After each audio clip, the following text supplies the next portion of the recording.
Good morning. Happy Saturday, everybody. Welcome to another live Raw and Real podcast with Drink Up with co-host Adam Smith, myself, Samuel Anderson, and Larry Rubin.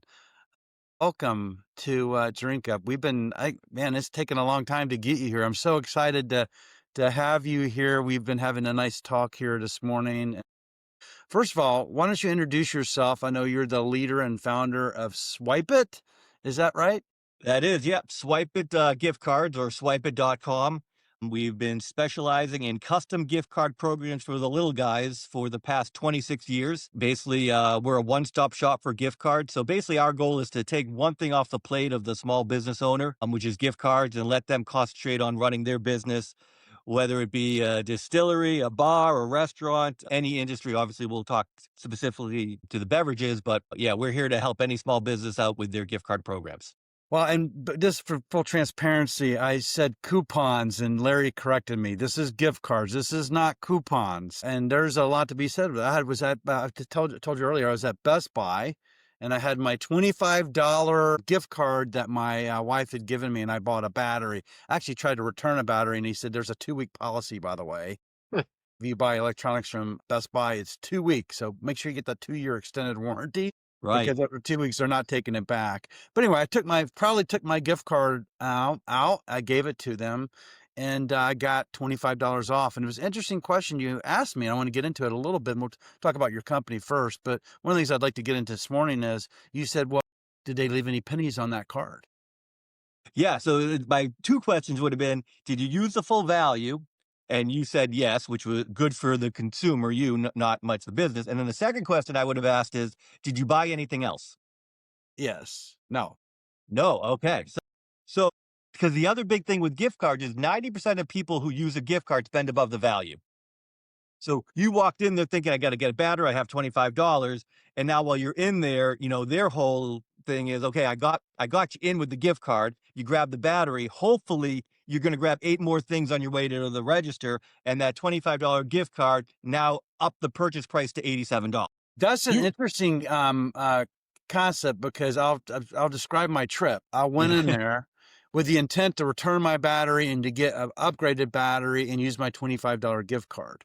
But in my mind, I did walk around Best Buy, and I was looking at those rings, that you put on your finger to track your stuff, but they're like $4.99, $300. Aura, I think, yeah. Yeah, right, whatever. So I was looking to do that, but I wasn't ready to buy, but I was thinking about buying. So that gift card did drive a trip into Best Buy.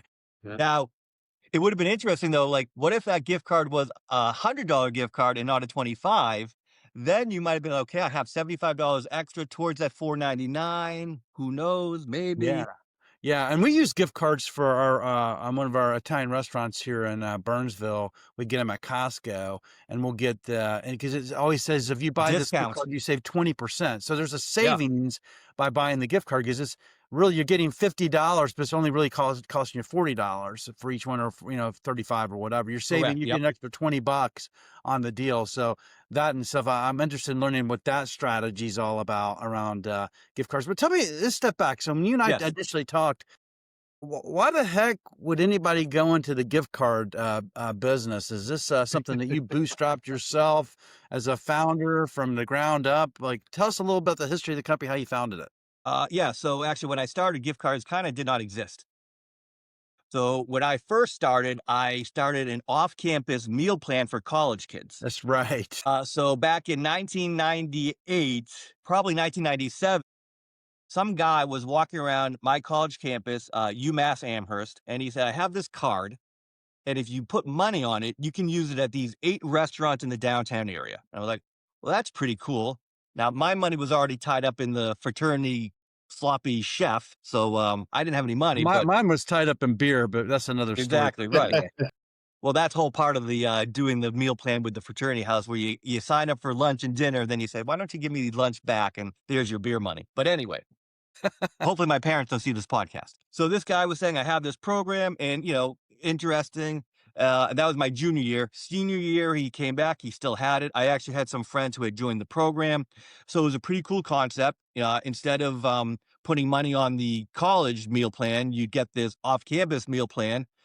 send the guy a check for $1,000. He put money on a card. You use it at the restaurant. So we're like, that's pretty cool. So when I graduated, me and a fraternity brother of mine said, why don't we try to start this in the place that has the most college kids in the country, which would be Boston, where we have like 1 million kids. And we were thinking, okay, that's good. Tons of kids. Multi-university kind of deal here you're going after with Yes. this whole strategy. So we said, well, why don't we go to Boston College first? It's kind of a smaller college. My business partner was from that area. He actually knew some of the restaurant owners. So like, okay, this will be perfect. So we found a company to run the technology. We went out and got, 8 restaurants to buy into our program. We found a company that would sell us a list of the college kids' home addresses, and we started Swipe It Meal Card, and that's how we started. And after 1 year, we weren't making any money, and so after they were all selling their books to buy the Swipe It Meal Card, and they were converting that Swipe It Meal Card to go into bars to buy beer. So no alcohol was allowed to be used on the Swipe It Meal Card, and that actually was a huge, huge selling point for the parents. Got it. Because that way we could say, they figured how to convert that meal card, I bet. Well, they probably just had to find a friend at the restaurant who was like, I can do it. But the sales point to the parents was, this is money intended for food only. So that was like huge for them. So we did Boston at Boston College. Then we went up to Ithaca, New York, to Ithaca College and Cornell University. Then we went to the University of Maryland in College Park. And then we went out to East Carolina University in Greenville, North Carolina. So we had a whole bunch of schools. Yes. Yeah, ECU, the Pirates. Great area. So we had all these schools working. We were bringing in some revenue, but it was very labor intensive. So each card was password protected. So on a Thursday night at 3 a.m, after the kids went to the bar and then they're getting the pizza and they forget their PIN number, they're like, oh, what's my PIN number? So you're getting a call at 3 a.m. Oh yeah. And this was back where we didn't have, we were answering the phones. Well, you didn't have the AI agent now that exists. We had none of that. We had none of that. So, and a college kid uses every penny because they have no money. So there's no float or unredeemed left. And then eventually all of the colleges were like, wait a sec, what are you guys doing off our kids? Well, why don't we just start our own program? And now every single university has dining dollars that you can use on campus and on campus, at the library, at the laundromat, because it makes sense. Like, and we couldn't compete with them because, we had to purchase a mailing list. We had to mail it out. The colleges, they're already mailing 1 million things already. They already have the list. They already had everything. They basically just added an extra little box on the brochure that says, give me $1,000 for your dining dollars. So you had to pivot your business. Every founder we meet, there's always a inflection point where something changes. You have to make a pivot. So this was this your major pivot where your main business was actually this gift card on campus? Yeah. They're like, hey, I'm going to take it back from you, right? So what did you do? So we were fine doing that and we were running it, but then all of a sudden we're like, Home Depot started promoting this gift card. And then the turning point really was McDonald's got into the game. And if you remember, McDonald's was promoting what they called the Arch card. Yes. They didn't even call it the gift card. It was the Arch card. So that was big because that was like, oh, so QSR, quick serve restaurants, little guys could do it. Don't have to be Adam, you're only 5 at the time, man. It's so correct. Right. So at that point, we're like, okay. So then we went back to one of our college guys and we said, hey, we're running the college program for you. What do you think if you just did your own card just for you, kind of like what the big guys are doing? And they're like, what, we could do that? And we're like, yeah, we have that technology that we could do that. So and we had already kind of done we'd start with Swipe It Meal Card. When we went and started going to the colleges, we changed the name from Swipe It Meal Card to University Meal Deal because it had more of a university feeling. And we had merged with another company and they had their name. We thought that name was better. But then we had Swipe It Meal Card. So what we did is we took Meal Card out, threw technology in, and we made SwipeIt.com the gift card program, and we had U Meal Deal as the college program. And for the first year, we were running them both. Interesting. And as we were trying to sell the gift cards, though, literally we would walk in and we say, hey, you're a restaurant. Wouldn't you like to have a gift card program? And they would look at us like we were crazy. They were like, we're Hallmark cards? Why would we be selling Hallmark cards? Like, they had no ideas. You were the start of gift cards in the U.S. I mean, for small guys, we were definitely one of the first few companies that were doing it. And so at that point, we had to explain the concept. No, a plastic gift card like McDonald's, like Home Depot. So that's why it was so huge for us, for the Home Depot and McDonald's to promote it so much, because we could say like them, because yeah, it was like a whole new concept. Like people were like, "What do you So you had mean?" this is really interesting. You had the big guy come in with the arch, and you were able to actually leverage that to say it's Yeah, just like them. And this yeah, is really interesting right. from a beverage standpoint. Like I'm a small beverage. I could just say, hey, look, I'm just like High Noon. I'm literally going back and forth with my son this morning. He's doing some work for us with a product called Lake Hour.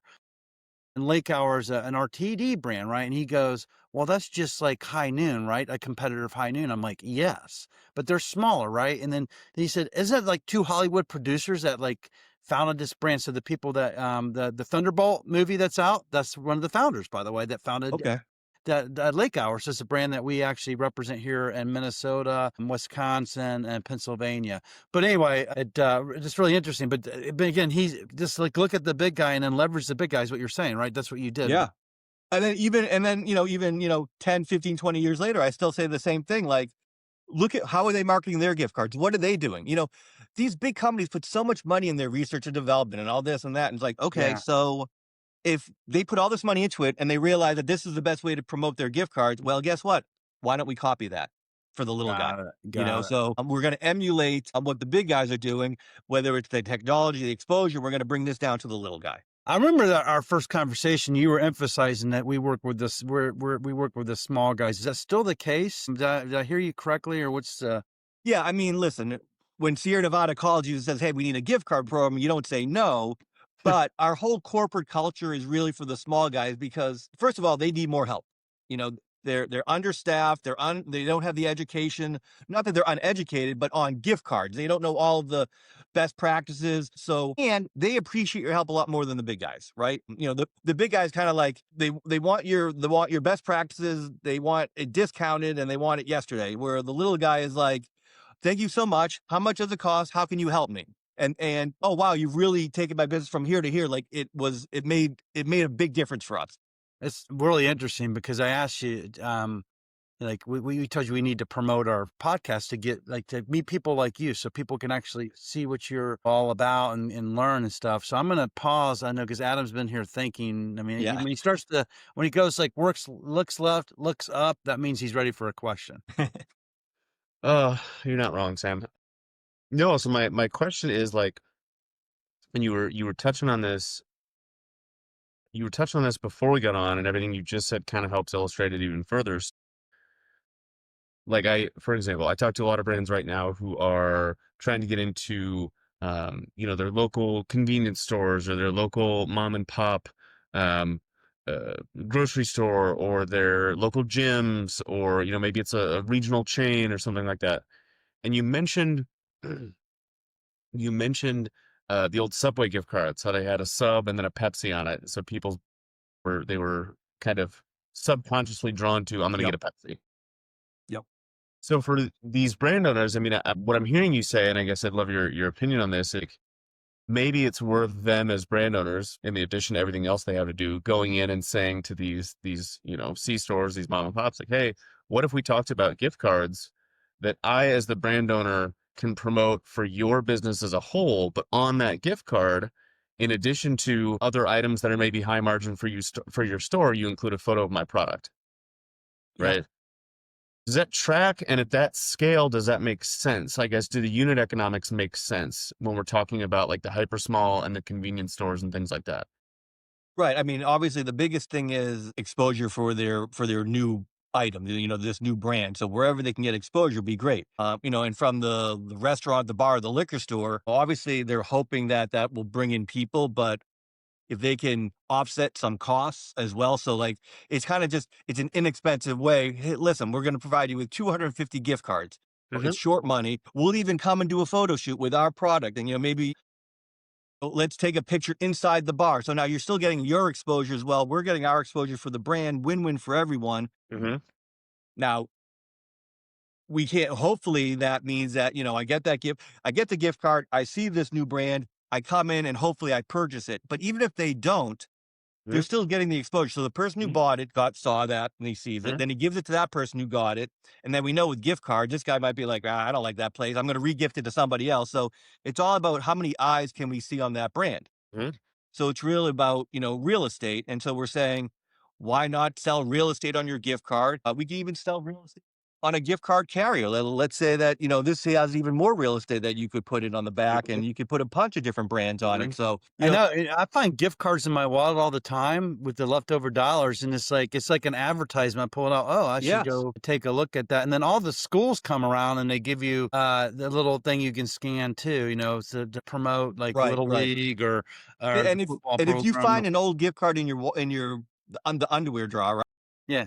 Typically, the first thing you probably do is you're going to go to their website and check the balance. Is there any money on it? So now you've gone and now you've given their website exposure. They, wow, there's $4 on it. I mean, for me, I'm kind of weird. I check my balance. Oh, there's $50. Then I click on the menu. Oh, they got some good food. And then I say, honey, why don't we go to this place? So now I know I got $50. I know exactly what I want to eat. Yeah. They've got a couple hits on their website. It seems like it's been a win-win for everyone. Yeah, it's a marketing vehicle that keeps on working for you. It never goes away. It's always there, right? I mean, it's funny you said that because I'm going to go to my sock drawer after this and go look. Hey, let's go find it. But there's an expiration date, I'm assuming. There's at some point the value goes away, right? That's dependent on the merchant. So for us, we advise our clients to not expire their gift cards because, okay, so in the scenario is, you find that gift card, you look it up, $50, you come in and they say, oh, I'm sorry, that's expired. You're not happy. You're pretty upset. I'm like, what do you mean? I paid for that. What do you mean? Yeah. Well, that's the always get to. You didn't really pay for it. You got it as a gift, but someone paid for it, right? Your buddy paid for it.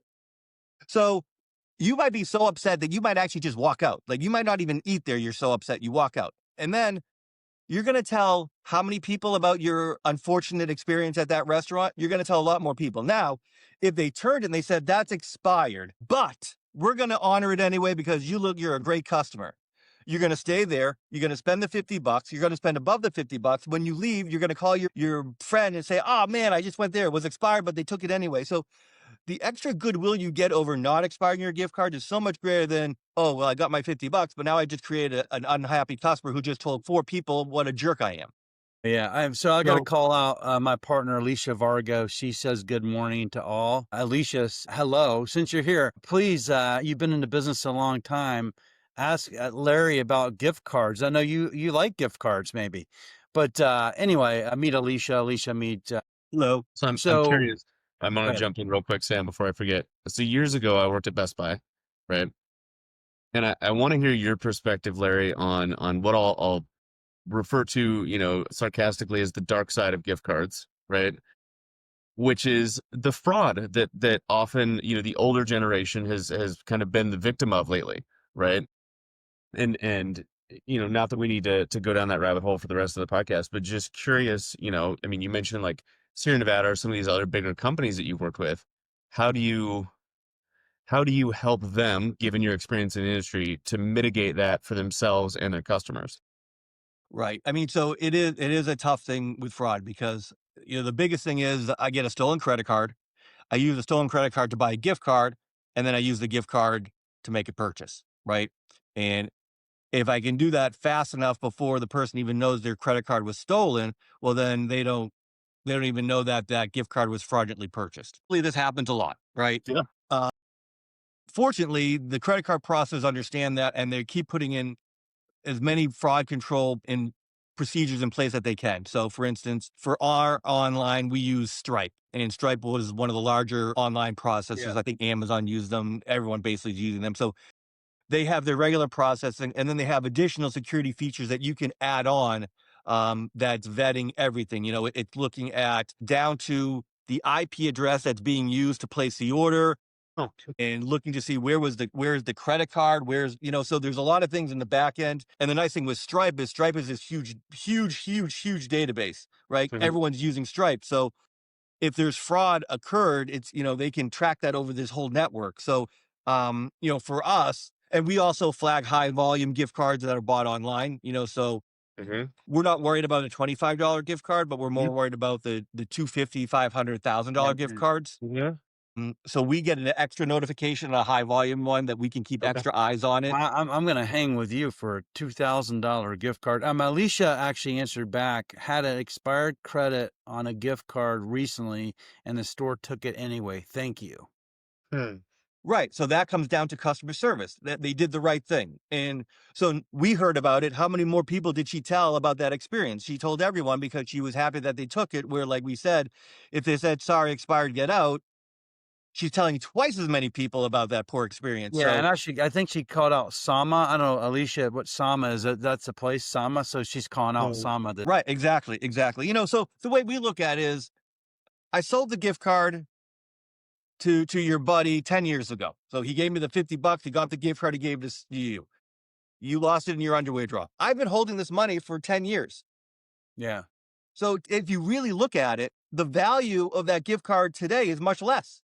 I got the card 10 years ago for $50. You would now have $50 that you're going to use today. Guess what? That $50 isn't going as far as it was 10 years ago. Right. Yet I've been holding your money the whole time. So why would I not accept that? Like, it's been a win-win the whole time for me. That's why I don't understand people who say, well, no, we took your money, but now we're not going to Here's allow a you to use it business against us. idea. Maybe I shouldn't put it on here. Maybe we should just hit stop record. What about if you could actually get interest on your gift card? Well, I mean, essentially, in other words, as the gift card's mine, I get the interest, not you. Yeah, that'd be a lot of hard tracking to do. Yeah. I'm saying, like, that's a business. Just think about it, Larry. That's something we can work on later on. But Right. the Well, and consumer that's- gets the interest, not you. Right. Because it's about the consumer. That's their money. They get money on that interest. Well, and that's why, we tell our places, our clients that we work with, look at the whole picture. So how many Yeah. gift cards did you sell? Yeah. What did you redeem? What's your liability? Basically, so what percentage of your cards are being redeemed? So, like, I did a report for someone yesterday, and they were on a 74% redemption. So 26% of the gift cards that they sold weren't being redeemed. So then I tell them, okay, well, then you should be doing whatever you can to sell as many gift cards as long as you're paying less than 26%. That's better than the stock market, by the way. 26% return on your investment on the gift card. Right, exactly. So I said, well, Holy you're not cow. selling your gift cards online. Sell them online. Go to Costco. Sell them wherever you can. So I have a question in terms of the tipping point, as I'll call it.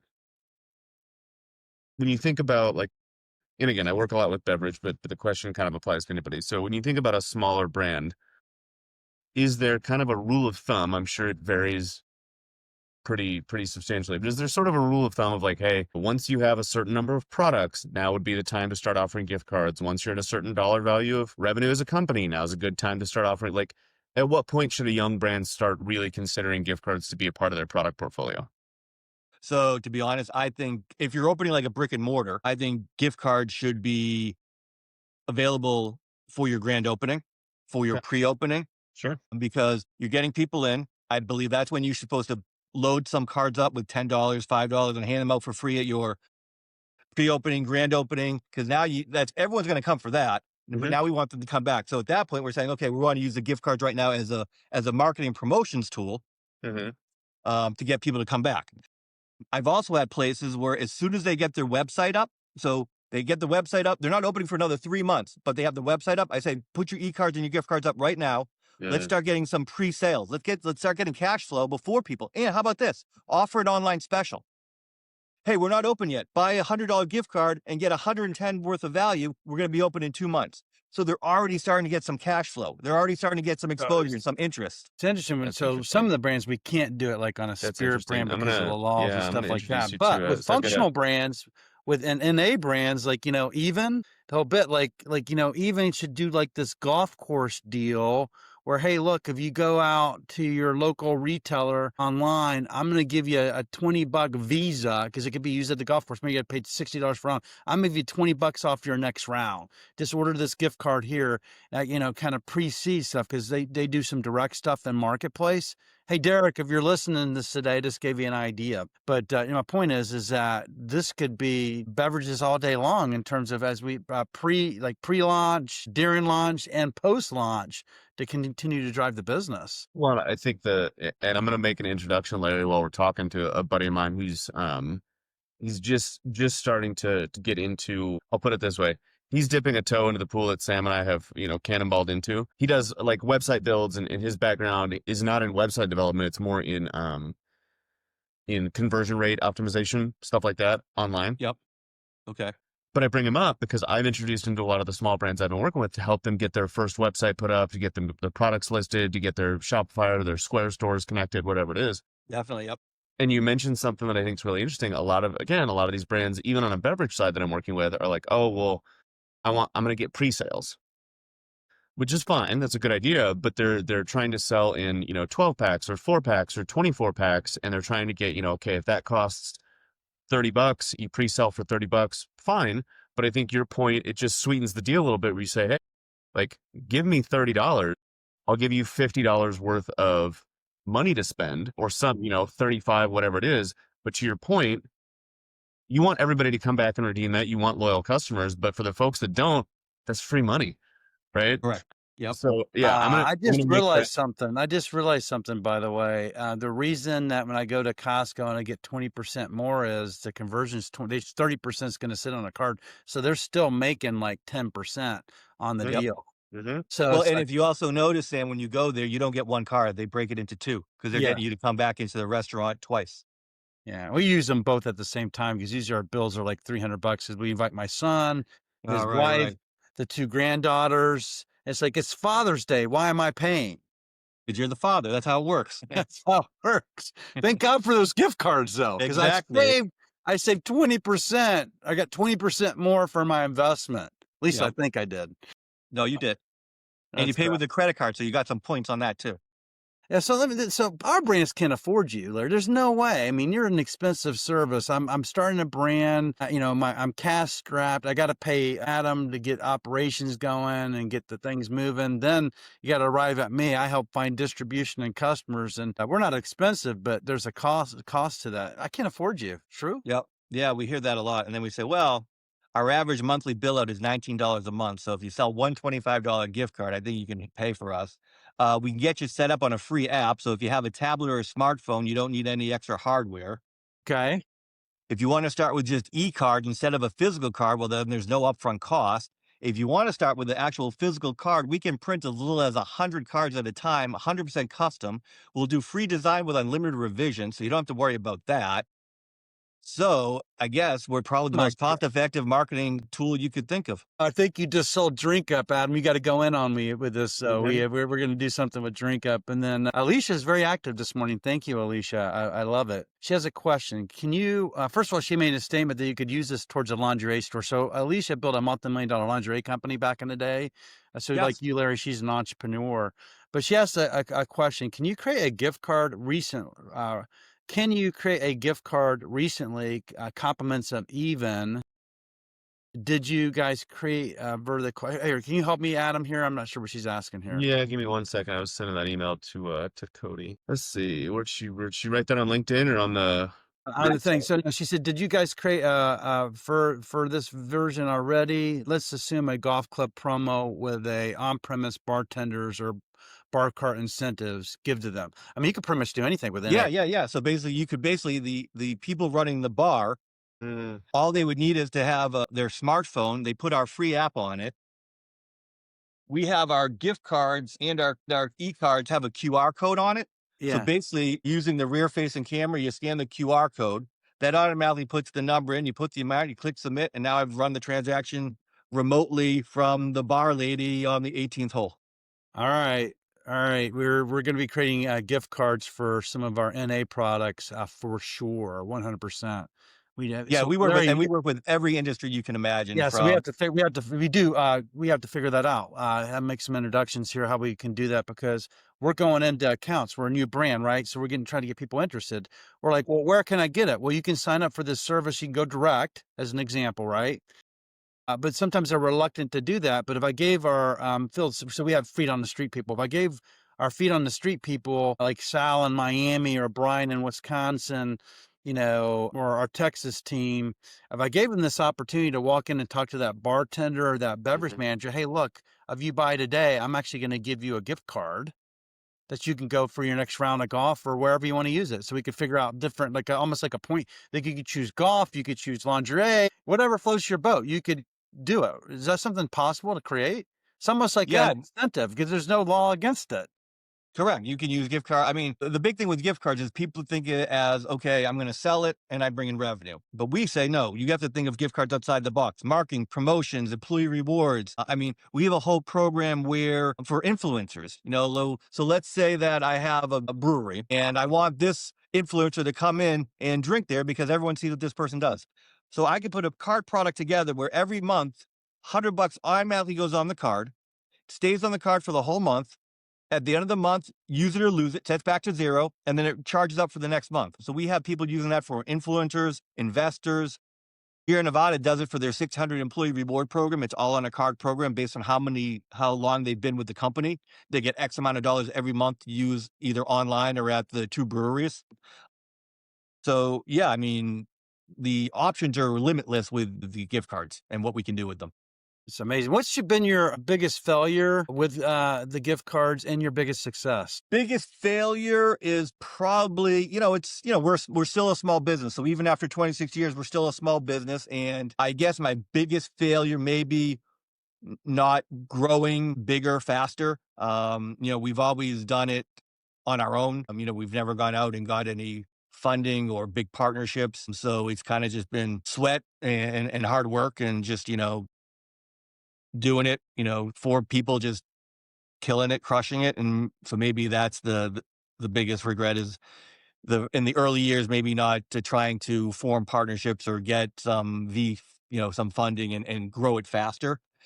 And I would say the big 26 years in business and being able to have not only support my family, but, everyone in the company and able to survive COVID and continue to really just help the small mom and pops and see the loyalty, see that, they want to stay with us if they switch POS systems or they appreciate our hard work. And that's kind of the great thing about working with the smaller business owners is they appreciate it and they actually show you that appreciation. So that kind of keeps you going because you actually know that, listen, we're not saving lives here, but we are making a difference for these small businesses. I mean, it's funny. My wife several years ago made a comment, and I promise there's a question at the end of this, but she made a comment one day. She was unhappy with her job, right?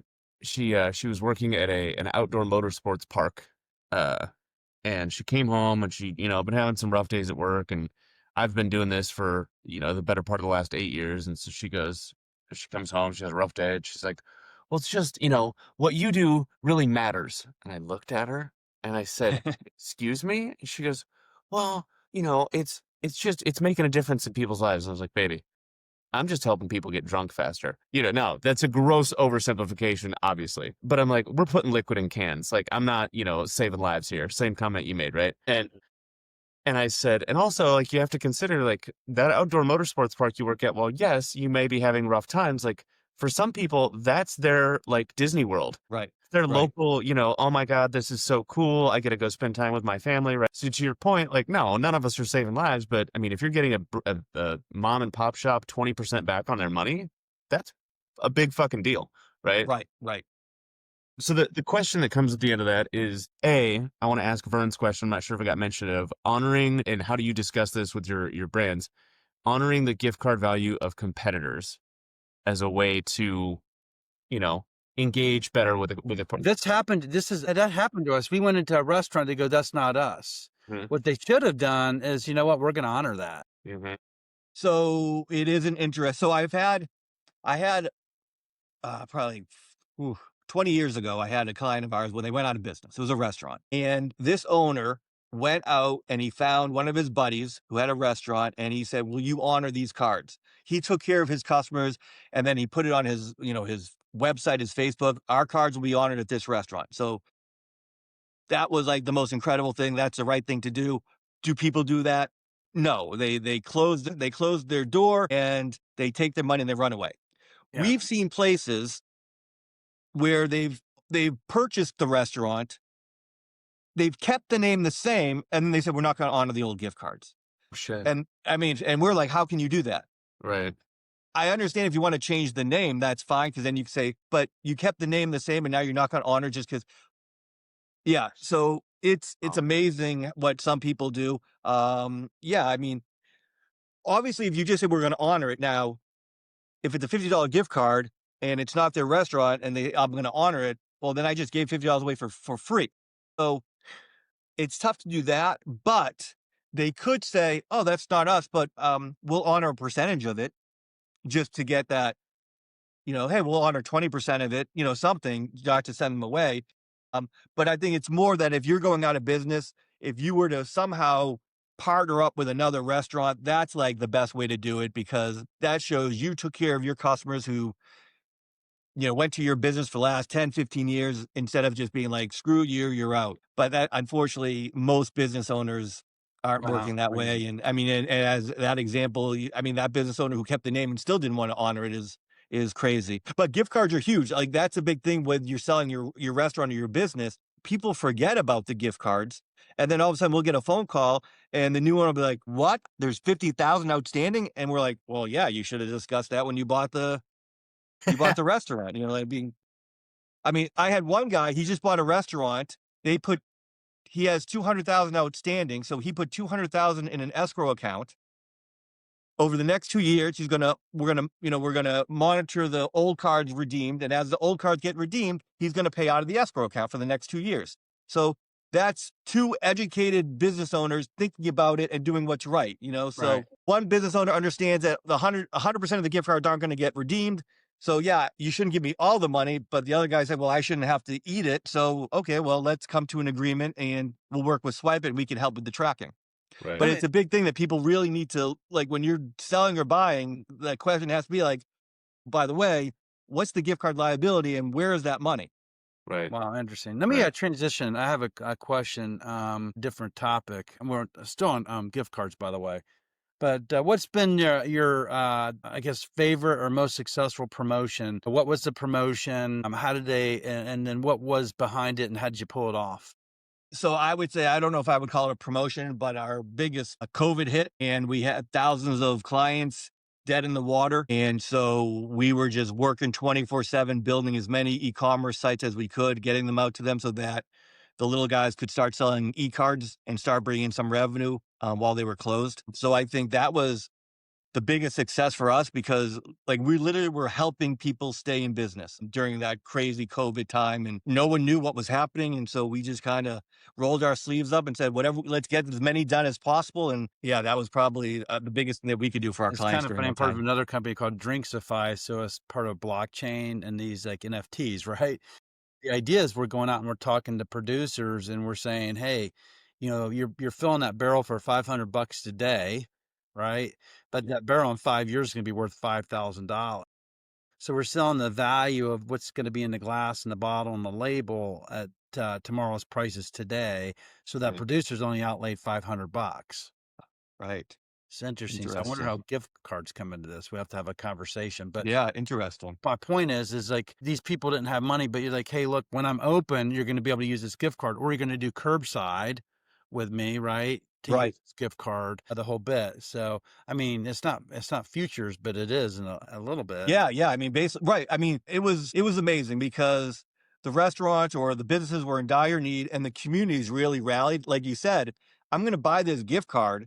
I don't know if this place is going to survive COVID. So I might be giving them $50 that in 2 months, a year, whatever, when it opens up again, this restaurant might not be there, but I'm going to take the risk. And the community really rallied around their small mom and pops, and hopefully most of them survived, but obviously we know a lot of them didn't. But it was at least it was good to see that the communities really did rally around the mom and pops.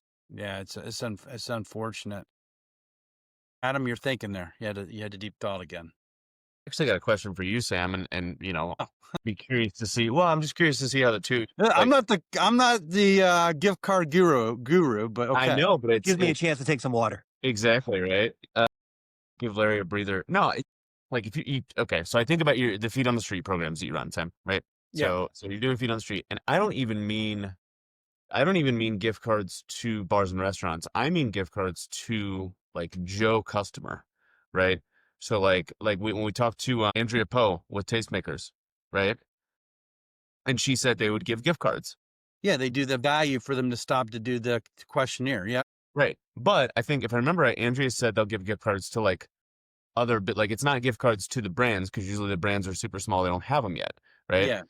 But is it, I mean, does it track? Does it make sense to say like, you know, if I've got one of my energy drink clients who's like, hey, we're going to go do a sampling at Bill's Grocers in my, you know, local, in my town, you know, hey, if you come, you know, do a tasting, give me feedback, you know, have a conversation with me, here's a $5 gift card to Bill's. Yeah. You know what I mean? Like you spend, I don't know, $500 on those gift cards. Now Bill's loves you because you're giving, you know, you just spent $500 with them. People are going to come in and spend more than $5. Say that again. So I understood what the mechanics of what you just said. Yeah. So like if I'm, okay, so I have an energy drink company, right?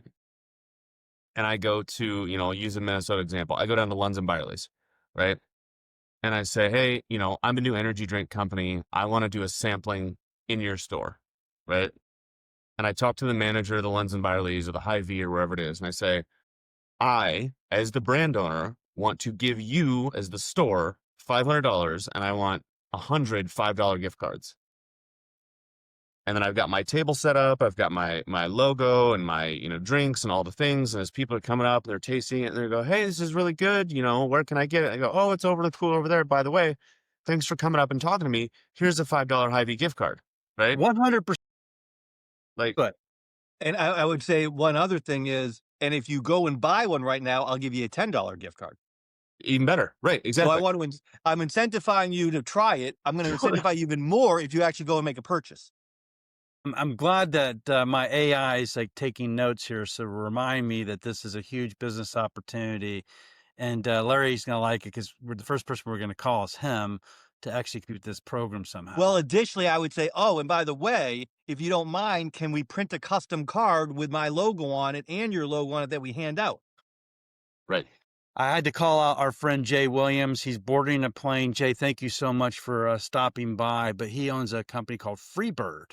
And Freebird's a water. And hopefully, Jay, you listen to what we're talking about because you could probably do this with Freebird out in the marketplace. Because what this is going to do is generate pull.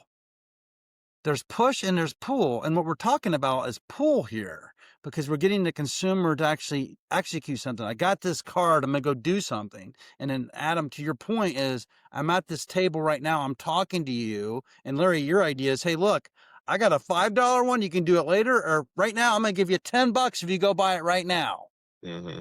What? That's brilliant. That's pull. And guess what? The store should be like, I just made $500 in my basket because you gave it to me to go execute this tasting. So I went too, because every tasting agency out there, if you're not listening to this right now, when you go do something, you should be taking notes right now to go how to execute. What you just said, both of you, is brilliant.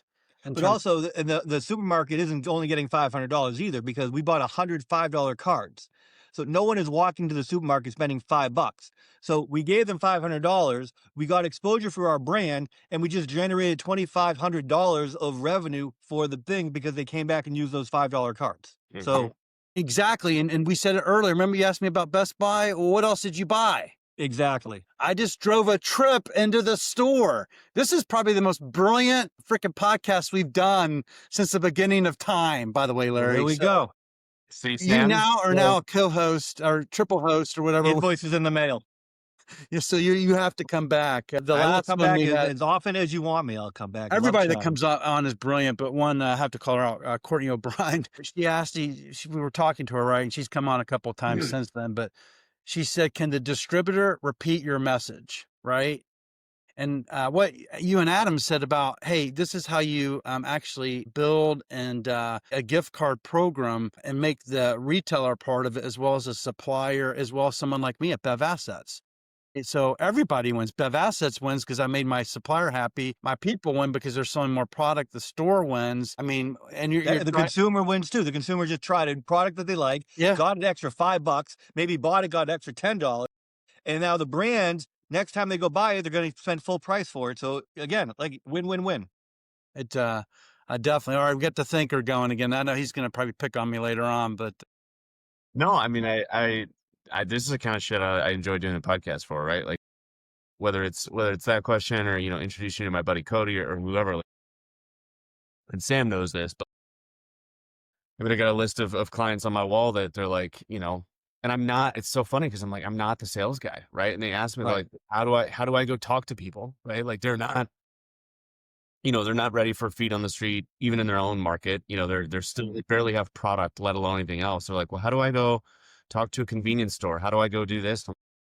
We've said it before to people. I'm like, hey, just go make friends, learn about their business, see what their struggles are, what their wins are, what their high margin products are. Do they live close to the business they operate? Just learn about them, right? Right. I mean, big picture, right? A $500 investment for $5 gift cards, like the local mom and pop shop, they're gonna go, oh, shit, sweet, $500, like hell yeah, right? And then to your point, when 5 times that ends up walking out the register because people are gonna spend more, they're like, okay, well, this new brand was just willing to lay $500 on the line to help me out. Like, I'll carry their products. I'll tell people about them. I might even give them better placement on the shelf. Exactly. They're such nice people.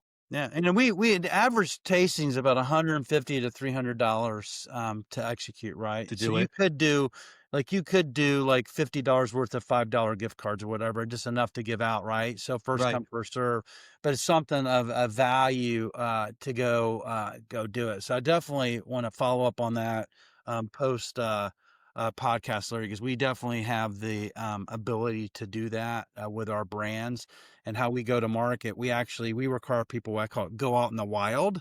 And the wild means they go to bars, restaurants, hotels, stores. Do the tastings. They sell a pod, a menu, a display, and a case. Really simple. And we track them on a technology called Pinata.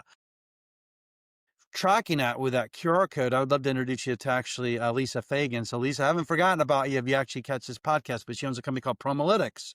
And Promolytics, she's actually going to come on later on. So we'll actually tie you two together. But Promolytics is like a QR code that you scan in the whole bit. So if we can do value there, and then Vidlo, you need to meet China as well. But China actually, when you do the question and you have you post it out there, she always asks when you set up the question in their app is what value are you bringing? So I'm assuming that you could actually do some work with Vidlo. Yeah. As an example. Sorry, but I'm always thinking about who I can connect you with. No, that's great. That's great. That's why we do these, right? Mm-hmm. So we have about 10 minutes or so. We can go longer, less, or whatever, but we always ask every founder this question. And somehow I got to be able to take it out of all these videos we've done because all the answers are just marvelous, by the way. There's not wrong or right answer. You're putting a lot of pressure on me right now. Larry, what's the difference between success and failure? Stopping, quitting. I love it. That's my answer, not giving up, which is... yeah, I mean, you only fail if you stop trying, right? So I was $250,000 in debt. My 2 business partners left. I said, I'm not quitting. I'm going to keep going. This was, I don't know, 20 years ago.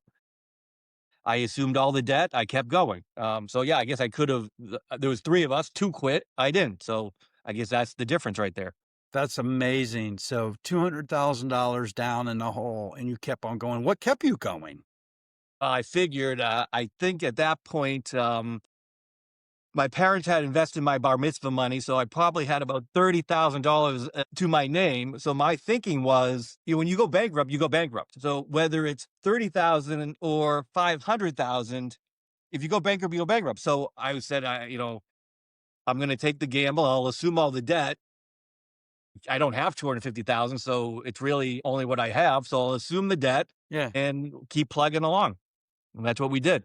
How did you keep people at bay in terms of paying them? How did you just make some agreements on the side or whatever? Or just... Well, at that point, a lot of it was because we had the meal plan. So, people were giving us money today to be spent yesterday. So we were kind of going with the cash flow until eventually we just started, catching up to eventually where we were profitable.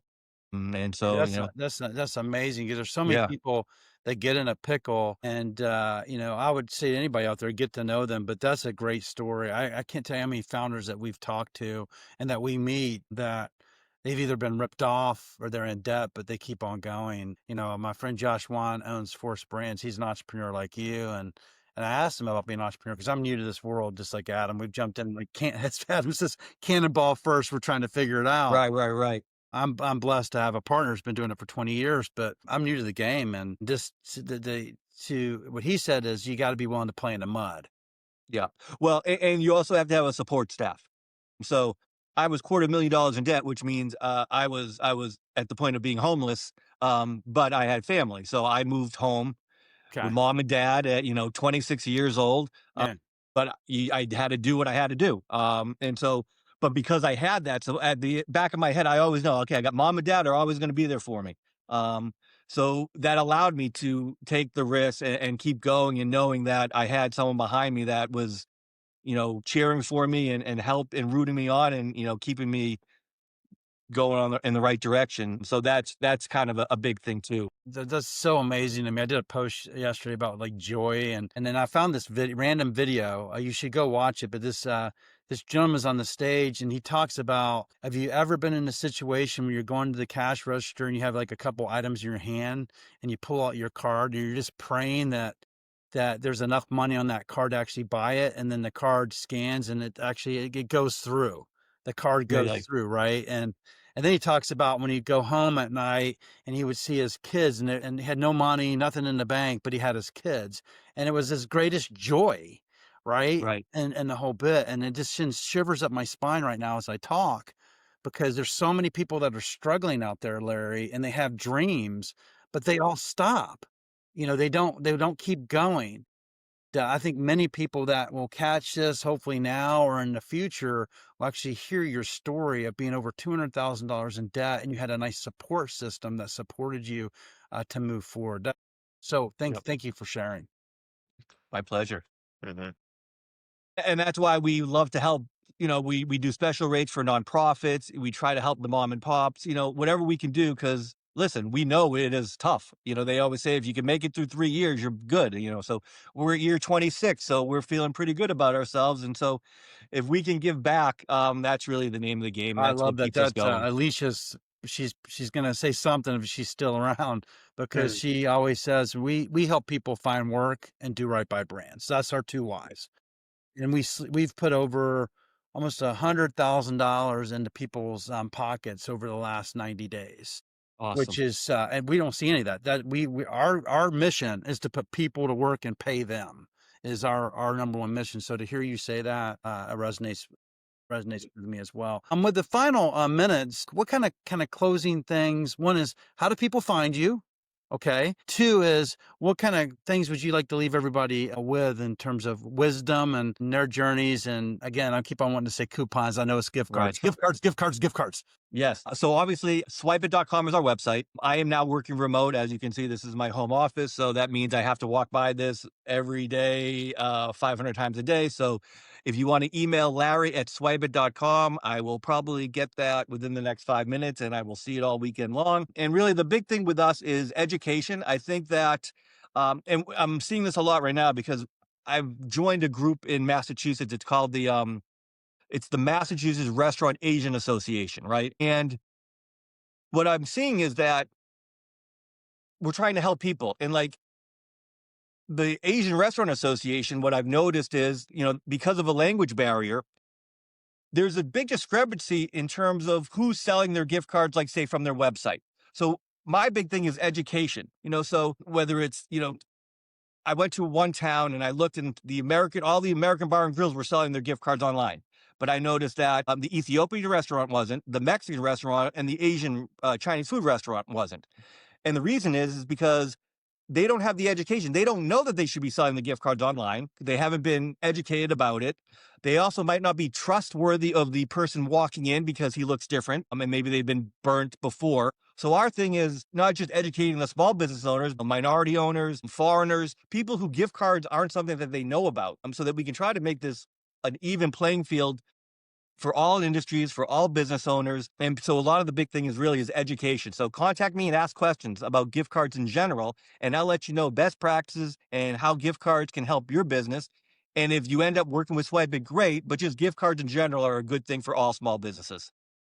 Interesting. That's, I have some Adam, any closing statements to you in terms of you want to share with the audience?